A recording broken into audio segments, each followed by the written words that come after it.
એક ઇનોવેટિવ કાર્યક્રમ બદલ ભેગા થયા છીએ। તો આપની સાથે અમારા વિદ્યાર્થીઓ તૈયાર થયેલા છે। વિદ્યાર્થી નામ છે, મારું નામ ભાલિયા જયેશ ભીખાભાઈ। મારું નામ સિયાકમાન આરીફભાઈ।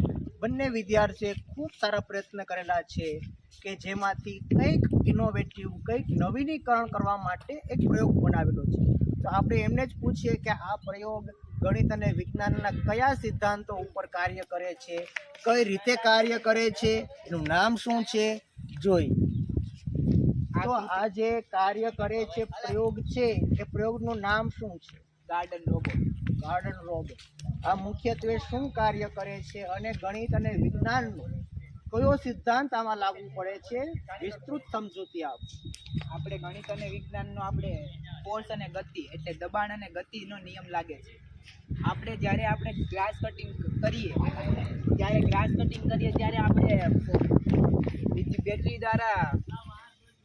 દ્વારા ગ્રાસ કટિંગ કરીએ ત્યારે આપણે પાવર એટલે વીજળી આમ દબાણ આપે ત્યારે આ મોટર ચાલે અને ગ્રાસ કટિંગ સમતર એટલે સરખી રીતે ગ્રાસ કટિંગ થાય, સરખી રીતે ગ્રાસ કટિંગ કપાય, ગ્રાસ સરખો એટલે સમાન રીતે કપાય। ઓકે, તમારું કહેવાનું એમ છે કે ઇલેક્ટ્રિસિટીની શક્તિનો ઉપયોગ કરીને તમે આ જે ચક્ર ફરે છે એ ગતિ તમે પ્રાપ્ત કરો છો અને આ ગતિનો ઉપયોગ કરીને તમે ગ્રાસ કટિંગ સમાન ભાવમાં કટિંગ કરી શકાય છે।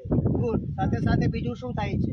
બીજું અને એવી જ રીતે આપણે જોઈએ કે આ સિદ્ધાંત ઉપર આપણે જોઈએ કે આપણે પાણીનો છંટકાવ એટલે વોટર સ્પ્રે કરીએ, જ્યારે પાણીનો છંટકાવથી પાણીનો દબાણ મોટરની તરફ જાય અને મોટરથી તરફથી પાણી આગળ તરફ પાણી ગતિ કરે અને સ્પ્રેની મદદથી પાણીનો છંટકાવ થાય, વોટર સ્પ્રે, તો આપણે નોઝલની મદદથી તેનો સ્પ્રે પણ થાય। ઓકે, તો આ સિદ્ધાંત આમાં પણ લાગુ પડે છે કે જે દબાણ છે, ફરીથી પ્રયત્ન ચાલુ કરો, એક વખત રિહર્સલ કરી લઈએ। આપણે જોઈ શકીએ છીએ કે આવી રીતે આ પાણીનો છંટકાવ થાય।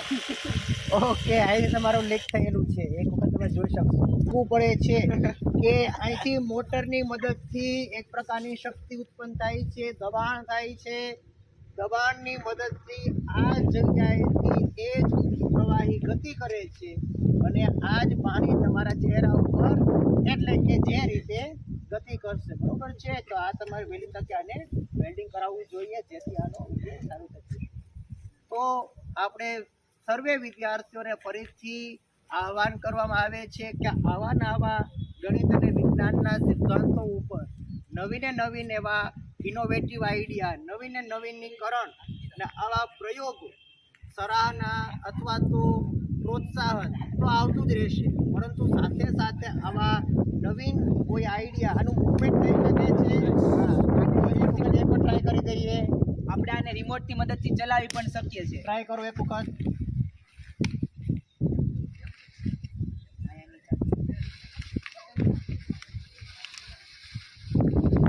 કટિંગ કરાવો।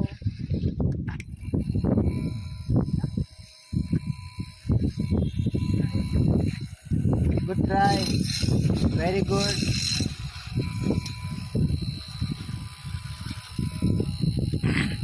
ખૂબ સારો પ્રયત્ન છે। તો આવી જ રીતે સતત કંઈક ને કંઈક તમે નવીન કરતા રહ્યો। હજી આ એક પહેલું પગથિયું છે, હજી એવા અનેક એવા પગથિયા પાર પડીએ અને એવા બાળ વૈજ્ઞાનિકોને આપણે હંમેશા પ્રોત્સાહિત કરીએ। આ જ અપેક્ષા સહ આ શાળા કાર્ય કરે છે। અસ્તુ, આભાર, ધન્યવાદ।